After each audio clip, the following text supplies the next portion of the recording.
Are you sleeping correctly? The wrong sleeping position can cause pain and tension. Back, stomach, or side sleeping position. Which one is the healthiest? You're just about to find out the answer. I'll demonstrate the sleeping positions using Ina as an example. Ina, you're wearing something, aren't you? Let's think about this. So, look, this is a typical sleeping position in which many people spend a large part of the night in. And we consider this position unfavorable because just take a look at how Ina is sleeping right now. She's essentially sleeping as if she was sitting because we've nearly replicated the sitting position. Look at the hip joints right here. At the same time, the legs are also bent. This particular positioning in the hip joints tends to create a noticeable shortening effect within the hip flexor region. The angles here in the knee cause the calves to shorten. Then she lies on her side, practically pressing her left arm against it right now. Our shoulders already suffer significantly because we so rarely perform wide movements as we tend to have our arms always in front of us. And this posture becomes even more extreme during sleep. No wonder it starts to tingle and so on and so forth. At the same time, most individuals, even when lying on their side, still tend to end up in a rounded back position again and have their head overextended, although not as much during inhalation, but many people also sleep like this. So we essentially end up with a bad posture, a rounded back, and the overextension of the neck in this position. And there are also studies that explain the left side is particularly compromised because the heart doesn't have enough space there. Those are things we can't fully grasp or verify at this point, but who knows, right? On the other hand, exactly the same, we don't consider that sleep position advisable at all, and it's definitely not something we'd recommend here. Ina, could you please turn onto your stomach now?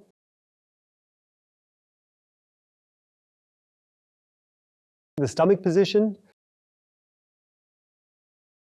It is better. Yes, better. Why? Point number one, the knees are almost fully extended and the hips are nearly completely straight as well, you see? A straight line in the body if someone lies on a mattress that's firm and that way they don't sink, avoiding the formation of a hollow back posture. The arms are no longer in that position where they are so tightly squeezed together like before. Many people actually sleep in this position just as you're doing now, but some also have, for instance, the back arm stretched downward like this, or even the front arm down. That, of course, also depends on the pillow. The advantage here is you can turn your head and stretch the so-called neck muscles effectively. So a part of the neck muscles relax in the process. The tip is to alternate the position from one night to the next, giving those muscles a break. There's already significantly less strain involved, which is crucial to maintain the knee pain free and effectively preventing back pain from becoming a recurring issue. Your back, as you're well aware, is undeniably the most significant concern overall. And in this position, it's already far more advantageous compared to sleeping on your side. And that leads us to the next sleeping position, the back sleeping position, which we'll now explore in greater detail. Ina, turn onto your back, please.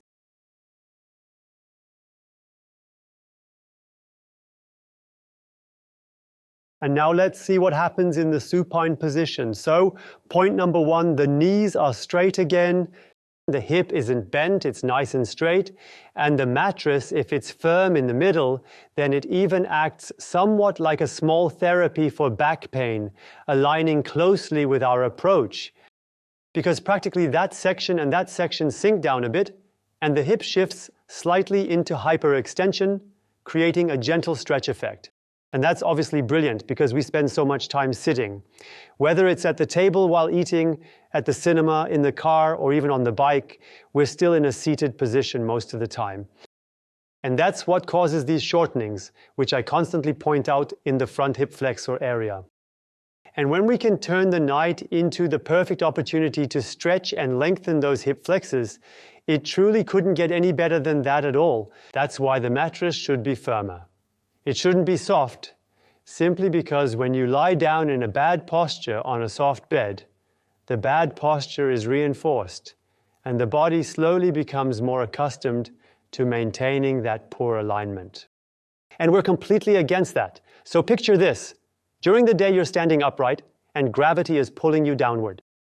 And everywhere in the area of the spine, the curves become more and more pronounced. And then using the night to straighten that out again without needing to dedicate any time to exercises. But simply while sleeping, realigning the body so that it feels comfortable again. That is, for me, the absolute goal. And that happens here in the supine position. Let's move up to the neck, up to the head.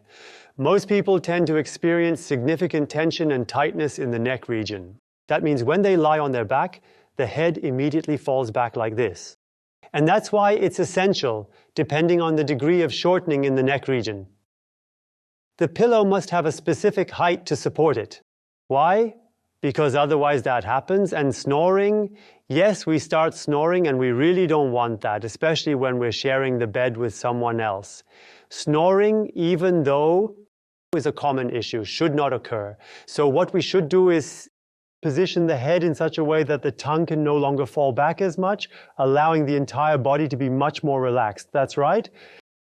And then it's best if you have a pillow that can grow with you or one that can become thinner as you progress. I always say, actually, we should be sleeping on our backs without using any pillow whatsoever. But only a few can do that. And that's why you'd start like this. And now I want to show a little detail. Because at that moment, when you have a cushion like this, which has a small indentation here, I'll just slide it up a bit higher, lay down on it again. And now you can feel your neck is being gently stretched. Now the neck can simply hang freely, creating a natural stretch sensation. And you can adjust this through the height of the pillow or, I misspoke, through the adjustment of the pillow's position, shifting it up or down, so more towards the head or more towards the feet. You can precisely set the position where your neck is just slightly stretched, allowing you to fall asleep easily because it creates a very soothing and comfortable sensation just right for relaxation. And then you're not just stretching the area of the hip flexors and the extensor muscles of the knees, you're also stretching your neck at the same time, almost effortlessly, while sleeping. And I claim that sleep then becomes much more pleasant because the shortening that happens at night when you wake up with tension, the worst example, of course, is always calf cramps. All that shouldn't happen. So the more you stretch really, really gently, the more comfortably you'll sleep. And at the moment when the muscles slowly get used to it, careful, I'll pull this away for a moment, it's best to place it down again. If you've got a pillow that's adjustable in height, it's perfect because you can remove a section and it'll naturally flatten, making it so much more comfortable for you. And now you're positioned much lower and can still adjust it just as before, making sure your neck is beautifully stretched and supported. And if you have two parts with different firmness in your pillow, where your head sinks in like that, it's almost as if you're sleeping without a pillow. What I always say is, it's best to sleep without a pillow. But because it's so soft and yielding, you still get nice support around your head, making you feel more secure, comfortably cradled, and completely at ease, as if there's nothing on either side.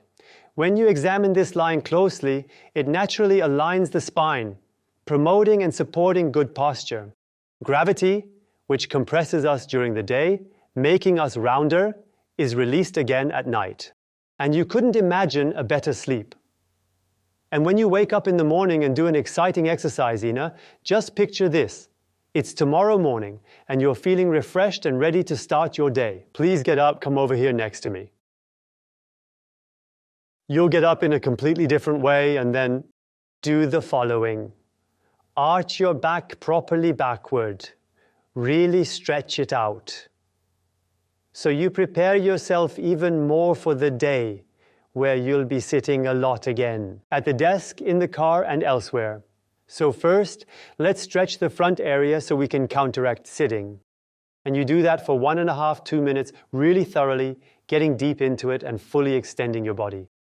And after this time, you go forward, fully extend your knees, and simply let yourself down. And then you usually notice here in the area of the lower spine the lumbar spine, it really tightens up and it was completely cramped before.